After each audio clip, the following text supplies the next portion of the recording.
hereby authorizes the Mayor Pro Tem to execute a letter and eliminate the category of mayor and make it the Mayor Pro Tem. It is moved by Councilmember Halsey to amend the amendment. Is there a second? I'll second. Councilmember Putnam has moved. Councilmember Halsey wants to speak to the motion to amend the amendment.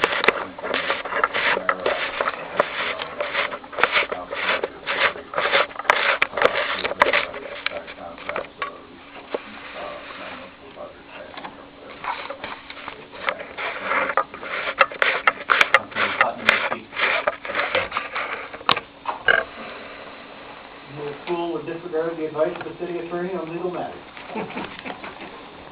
Comments from the council on the motion to amend the amendment.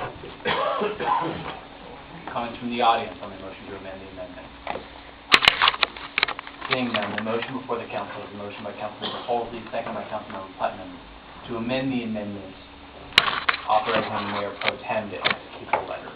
All those in favor, please say aye. Aye. Those opposed, say nay. The motion carries. The motion before the council is the motion to amend as amended by Councilmember Putnam, seconded by Councilmember Jones. As usual, you have the chance to speak. Are there other comments from the council? Comments from the audience on the motion to amend as amended. The motion before the council is the motion by Councilmember Putnam, seconded by Councilmember Jones, to amend the resolution as amended. All those in favor, please say aye. Aye. Those opposed, say nay. The amendment as amended is adopted. The motion before the council is I believe was the motion by. There we go. By Councilmember Putnam, seconded by Councilmember Walker, to approve Resolution 2013-018 as now amended twice. The second ballot. That's to include the 2 years and the Mayor Pro Tem to sign. 2 years and the Mayor Pro Tem sign. Are they all on the same page? Did I get that right? Are there comments from the council? Are there comments from the audience? Motion before the council is the motion by Councilmember Putnam, second by Councilmember Walker, to approve Resolution 2013-018 as amended. Roll call of council. Councilmember McMahon. Aye. Councilmember Putnam. Aye. Councilmember Steiger. Aye. Councilmember Walker. Aye. Councilmember Geyer. Aye. Councilmember Halsey. Aye. Councilmember Jones. Aye. Motion carries as amended. Indeed it does. Next item is item number M, approval of the January 28, 2013 council meeting minutes. I don't believe a staff report is necessary. Is there a motion to adopt? So moved. Second. Motion by Councilmember Walker, seconded by Councilmember Jones to approve the January 28, 2013 council meeting minutes. Councilmember Walker. Councilmember Jones. Comments from the council. Comments from the audience. Motion before the council is the motion by Councilmember Walker, seconded by Councilmember Jones to approve the January 28, 2013 council meeting minutes. Roll call of council, please. Councilmember Jones. Aye. Councilmember McMahon. Aye. Councilmember Putnam. Aye. Councilmember Steiger. Aye. Councilmember Walker. Aye. Councilmember Geyer. Aye. Councilmember Halsey. Aye. Motion carries. Indeed it does. Next item is item number N, approval of the February 4th, 2013 council meeting minutes. I don't believe a staff report is necessary. Is there a motion? Move to approve it. Is there a second? Second. Councilmember Jones has moved. Councilmember Putnam has seconded to approve the February 4th, 2013 workshop meeting minutes. Councilmember Jones? No. Councilmember Putnam? Councilmember Walker? For the record, I've watched the video. Thank you. Further comments from the council? Are there comments from the audience? Motion before the council is the motion by Councilmember Jones, seconded by Councilmember Putnam, to approve the February 4th, 2013 workshop meeting minutes. Roll call of council, please. Councilmember McMahon. Aye. Councilmember Putnam. Aye. Councilmember Steiger. Aye. Councilmember Walker. Aye. Councilmember Geyer. Aye. Councilmember Halsey. Aye. Councilmember Jones. Aye. Motion carries. Indeed it does. Next item is item letter O, approval of the October 22nd, 2012 council meeting minutes. Sorry. I don't remember. Sorry. Perhaps a staff briefing is Terry, you. So by the end of the year, I had asked the interim city clerk and Angelica to get me all of the outstanding October minutes, and I just received them in time for this meeting, so this will bring all of the 2012 minutes current. There's two more, I think 2 or 3 more in the consent agenda as well. Is there a motion to be made? Move to approve, October 22nd, 2012 minutes. Is there a second? Second. Motion is by Councilmember Jones, seconded by Councilmember Putnam to approve the October 22nd, 2012 minutes. Councilmember Jones? Nope. Councilmember Putnam? Comments from the council? Councilmember Holton? I can't remember October 2012. Is there comments from the council? Comments from the audience? The motion before the council is by Councilmember Jones, seconded by Councilmember Putnam to approve the October 22nd, 2012 minutes. Roll call, council, please. Councilmember Putnam, Aye. Councilmember Schuyler, Aye. Councilmember Walker, Aye. Councilmember Guyer, Councilmember Holsey, Aye. Councilmember Jones, Aye. Councilmember McMahon. Aye. Motion carries. Indeed, it does. Next is item P, Mayor's Attorney's Fees. Do we have a staff briefing? Who wants to get it? You should have gotten a handout. Basically, the mayor's attorney has submitted a request to the city in the past for payment of his attorney's fees in their entirety. As I've indicated to council in the past, the court has authorized or ordered that the city reimburse the mayor for the attorney's fees incurred for the writ of mandate. And that's normal, that's understandable, and we do that. On January the 31st, prior to that time, Mr. Perkins had submitted a bill of about $40,000 or $50,000 for attorney's fees, and it included working on the recall. It regarded giving legal advice on city matters that he would seek the attorney's legal advice for. It included the appeal costs on the Calkins Civil Service Commission decision, and I asked him to segregate out those that we would be required to pay. He did not do it. I then did it and sent him an itemized list of an amount that I thought was reasonable and asked him to call me. He did not respond. On January the 31st, I sent him a copy, or I sent him a letter by fax and U.S. mail, a copy of which you have,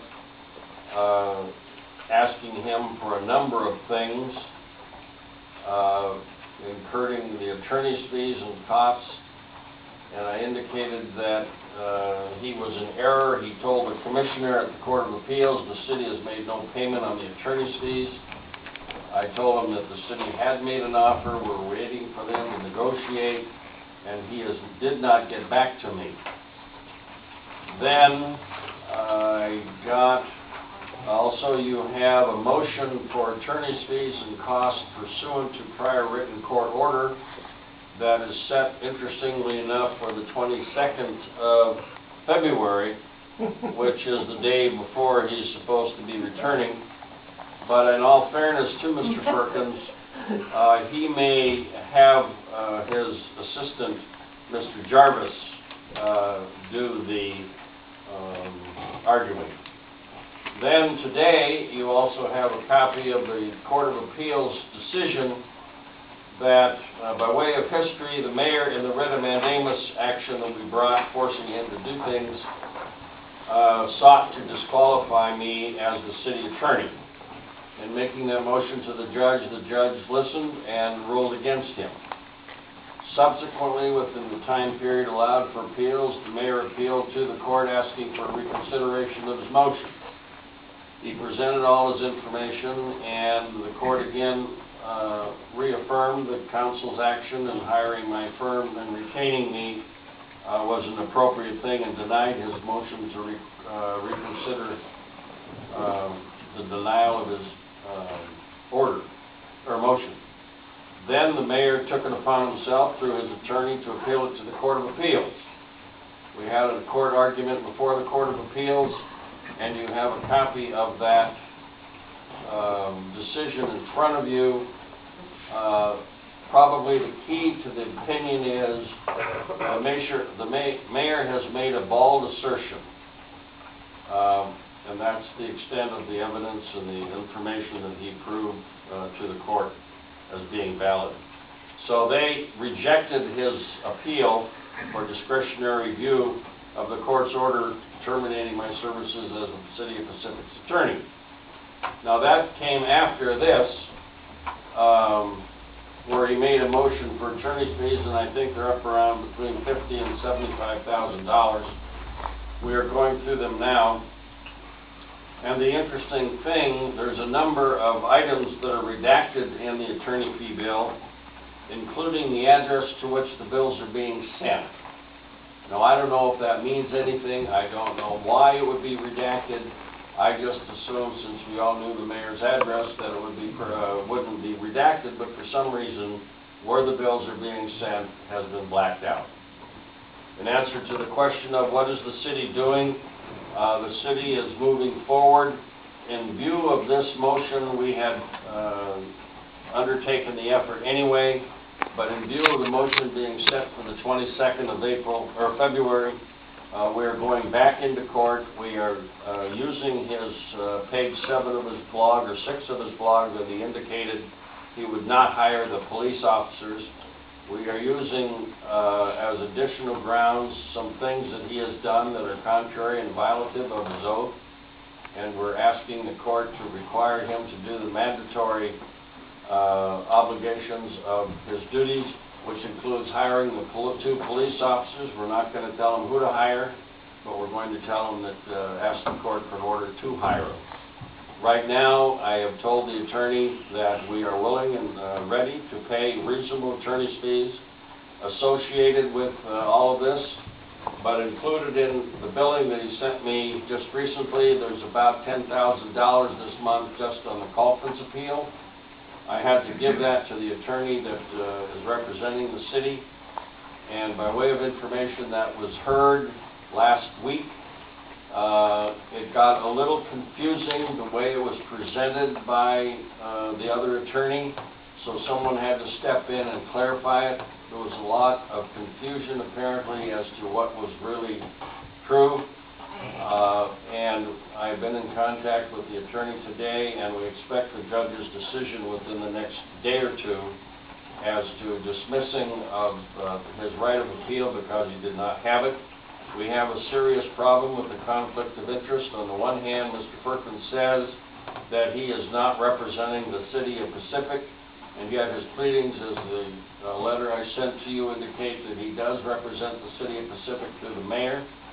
I have a difficult time understanding how he can represent the mayor as a client in the Calkins matter and then turn around and sue the same client for failure to comply with a FOIA request that we have gotten out to him. On one day, his attorney told me that the action taken on the FOIA request, and we've given him 2,000 pages and we'll be getting him more, will be held in abeyance. The day later, after I pointed out to the attorney that there was apparent conflict of interest in who he represents and it could cause some difficulties, and I asked him to be sure to clarify that ambiguity, that he sent me an email saying he wanted our answer in the failure to provide the FOIA request information and that he was moving forward. At this point, I have no clue what's going to be happening with the decision on the Calkins appeal. The attorney is submitting additional information, including emails that he sent to me indicating that he does not represent the City of Pacific, and if he does not represent the City of Pacific, then how can he submit a bill to us for representing the City of Pacific? So there's a series of legal questions that are very awkward to answer, and including who is his client, who does he represent, and what is the legal obligation of the city to pay it. My recommendation is to the council that we pay only those matters associated with the writ, but anything associated with the recall, independent legal advice, contacting the insurance company as to the reason for cancellation of insurance, and the other matters that he set out in his billing not be paid. Nor do we pay anything with the Calkins appeal, or do we pay anything where he decided to go through 3 different steps in order to eliminate my firm as representing the city. We owe him somewhere between $10,000 and $20,000. The city, I've told him, is ready, willing, and able to pay it, but they have not and will not consider any change of course in their actions, and so we are forced to respond, and we're responding on the 22nd. Are there questions? Councilmember Jones. The question I have is in relationship to his statements in his blog that he is paying for his attorney fees.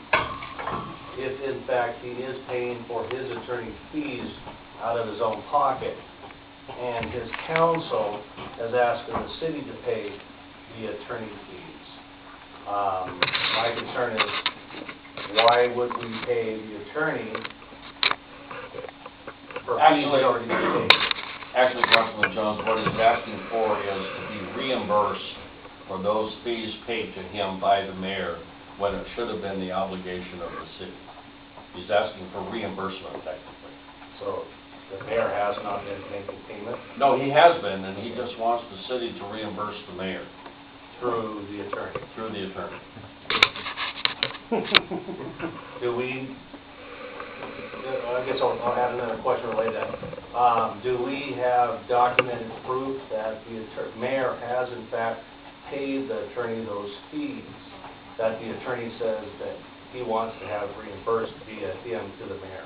All the billing statements have the payments and the dates of the payments, I believe, or at least the amount of payment redacted. There is no indication of how much was paid or when. Does that answer your question? Yeah. Councilmember Walker. I have 2, I forgot one of them now, so we'll might have to come back. In the statement for, this is the appeals decision that we Yes. received today, and I read through some of it, but at the end, it says specifically, this is page 9 in the first paragraph, he obtained independent counsel to advise him on matters related to the city. This counsel is provided at the city's expense. Some claims that causing taxpayers to pay for his representation, blah, blah, blah. So is this saying, is this in response to something that the mayor said, or is this?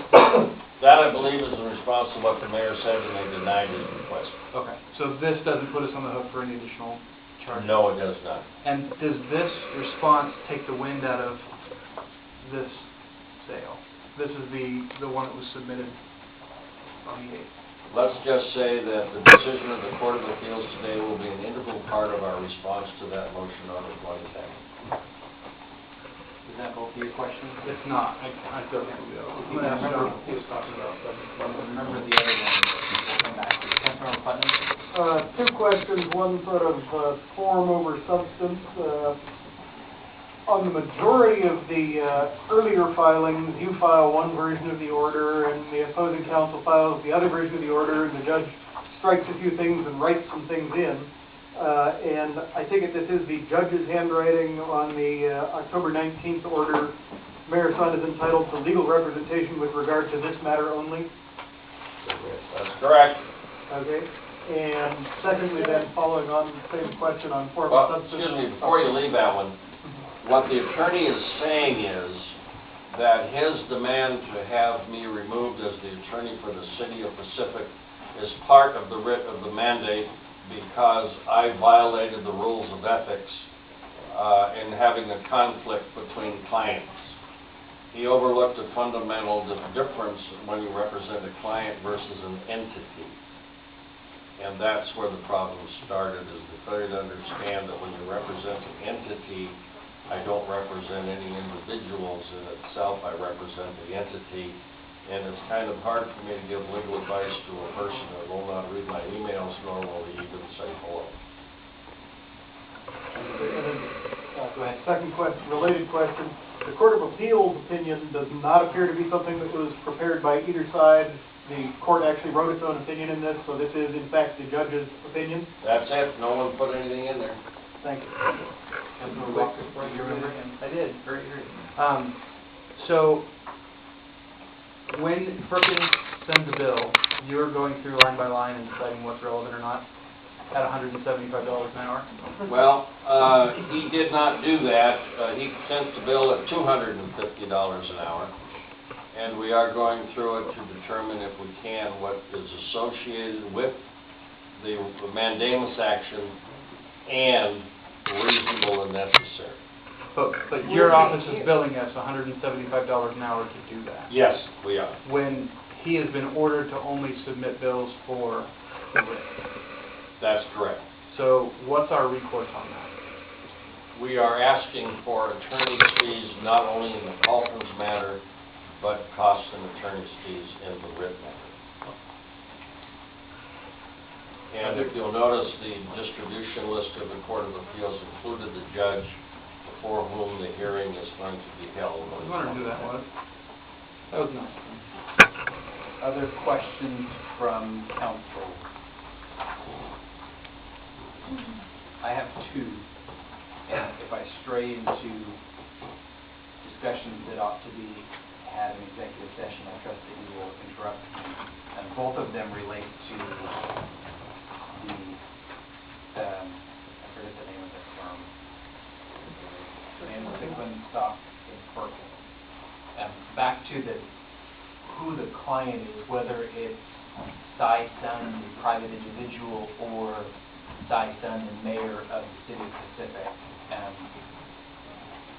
Is it appropriate for the city of Pacific for the council to authorize you to send a cease and desist type of letter? Maybe that's not the right terminology for it, but a formal letter on behalf of the city council directing Mr. Perkins to not purport himself to represent the city of Pacific. I've done that a half a dozen times, and on January 31st, it was brought to my attention by a council member that you have held yourself out as representing the city of Pacific in an official capacity. Please take steps to ensure that such misunderstanding does not occur in the future. The response I got back is, you said that to a favorable audience playing up to the council, and I'm not going to be browbeaten into responding to it. Only you treat me like you have the mayor and use that as a tactic against me. So it would seem to me that the next level of recourse to the city is perhaps a bar complaint. There is an option on the Washington State Bar Association webpage for disciplinary complaints against an attorney. The issue is a conflict of interest and in representing someone that he is not his client, and that's a means by which the council can make its concerns known. I would rather not get into a position to recommend that. It's a very harsh way to deal with the situation, but I will tell you that I have had at least 2 personal conversations and a number of emails and have been told to suck wind.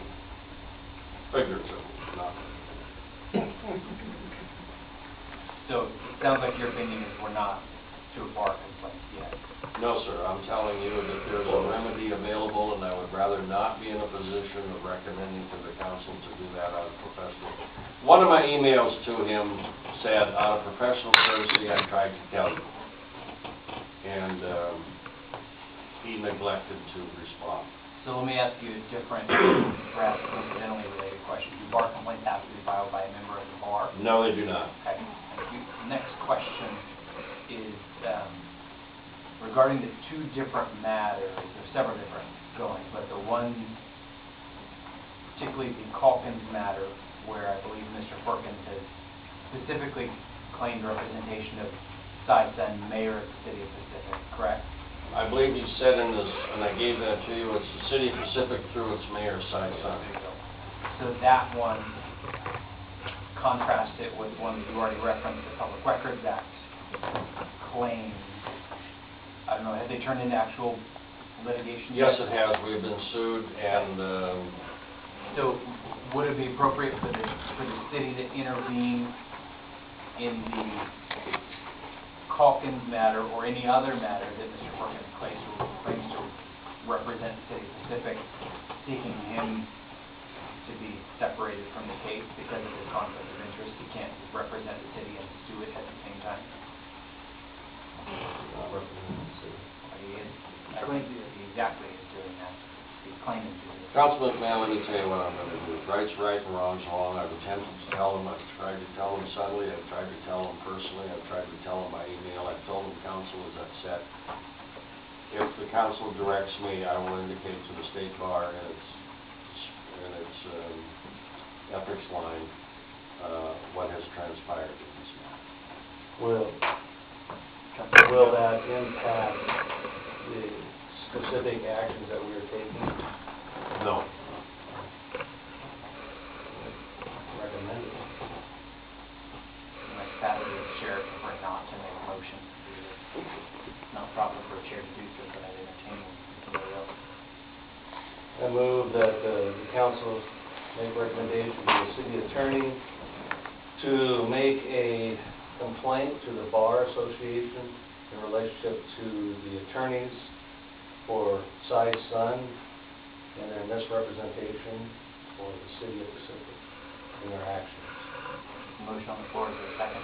Excuse me, Councilman Jones, did you mean to say that the council directs the city attorney to file such a complaint? Yes.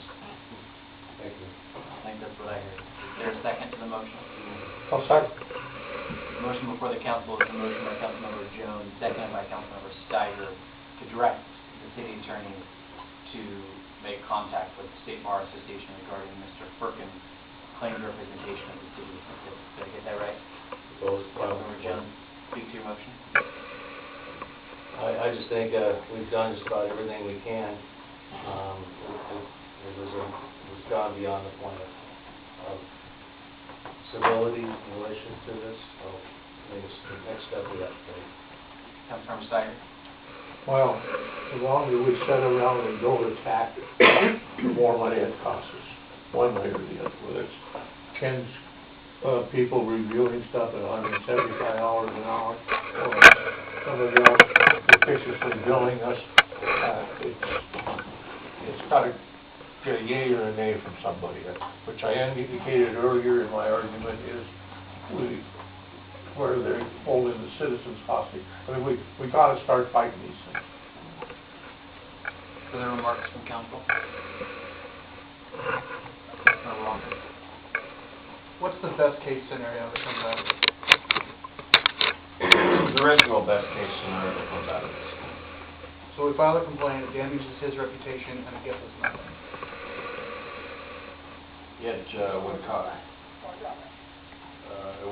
would cause probably more drama. It would point out that the individual has been given the opportunity to correct what's perceived as a conflict and fails to do so. The bar can do anything from a letter of reprimand to censure to disbarment or suspension. I would hope it wouldn't get that far, but there comes a time when you have to be responsible for your own conduct, and I have to operate under a set of rules. Could I have turned in Mr. Perkins for what I perceive to have been a conflict of interest? The answer is yes, I can. The rule says that an attorney may.